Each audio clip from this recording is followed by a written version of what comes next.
So I've just come upstream. This is the next farm up from Cundell Hall. This is Cundell Lodge Farm. It has a very, very long stretch. It's very popular, and you can night fish for an extra payment. You can also camp down there again for an extra payment.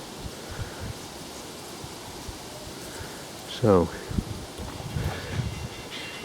park there, down through the little gate. So this is the farm. You go around the front if you want bed and breakfast, and on this side there's a little sign on the wall, says fishing. So you go through this little gate in the corner, and round the corner is a box on the wall where you put your money, a fiver. Yeah, so just by the back door is a little box. You put your £5 in. The rules and regulations are above. If you want to fish at night, it's a tenner. And the interesting thing there is no barbel in keep nets. Nice to see.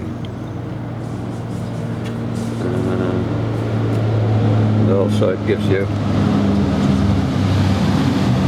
breaking strange for float fishing, £3 plus, and for feeder fishing you need a barbel, £8 plus. Again, that's nice to see.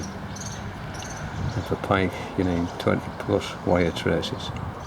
So, very good.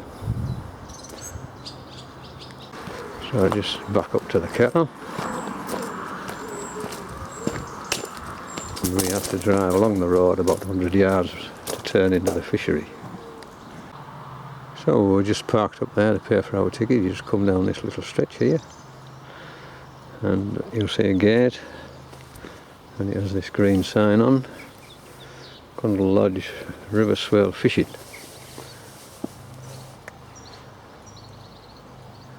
And the rules and regulations again. And then when you're through the gate, you drive down this little track, 3 fields to get to the river. And if I zoom in,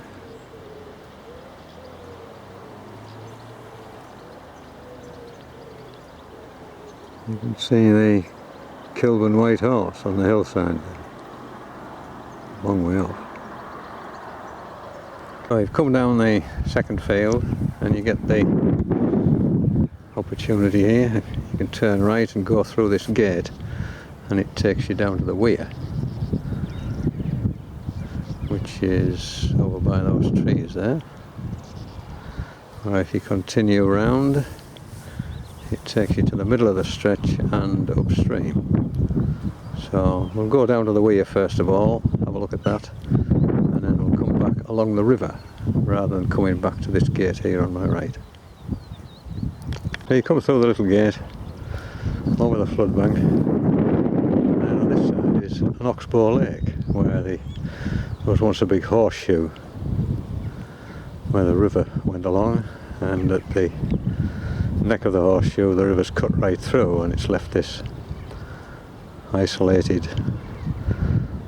So this is the oxbow lake, and if I just pan round very slowly,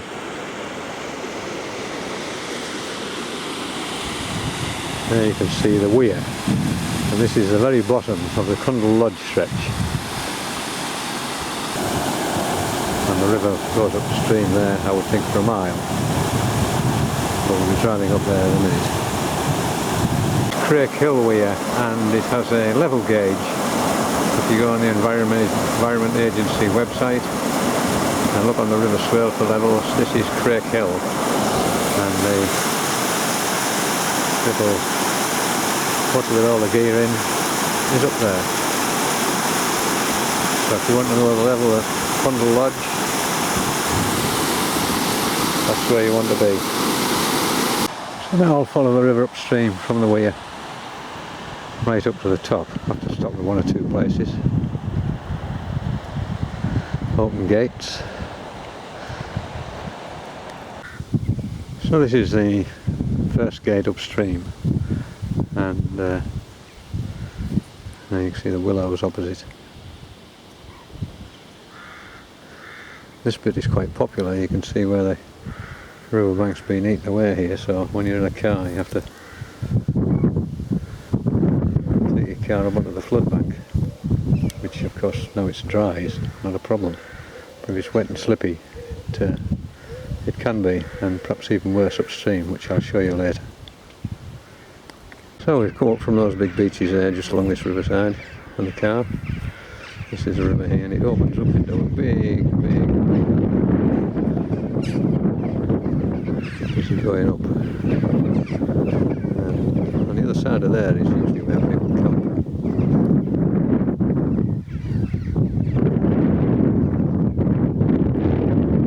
So if instead of going over to the oxbow we'd come straight on, we'd come through this little gate over the floodbank there, down past this great big base gate. Come along to this next gate, which is the last gate, and the river swings round left here, going upstream, and continues up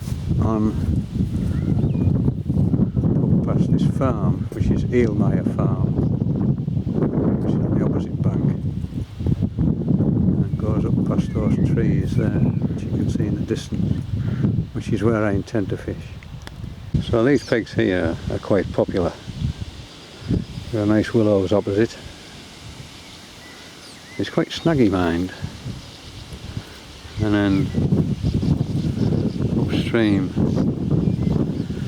you can see some snags in the river, ones with a seagull sitting on it. The river's in flood, you can't see them, and it's they're a real nuisance. You can see some more there. So there's the snags in the water. This little bit here seems quite popular. Again, you've got some nice willows opposite. So as you come along the flood bank, you're very close to the river. Fortunately, you stay on top of the flood bank now. Before, you used to come down where this little sheep track is, and you can see there just how close it was to the river. If you coughed, you were down this big bank and in.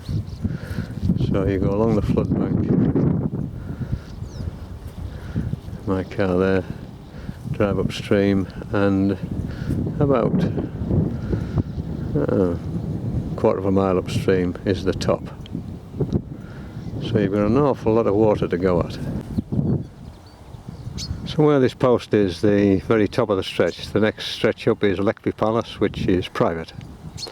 It was owned by, or it was leased by Bradford No. 1.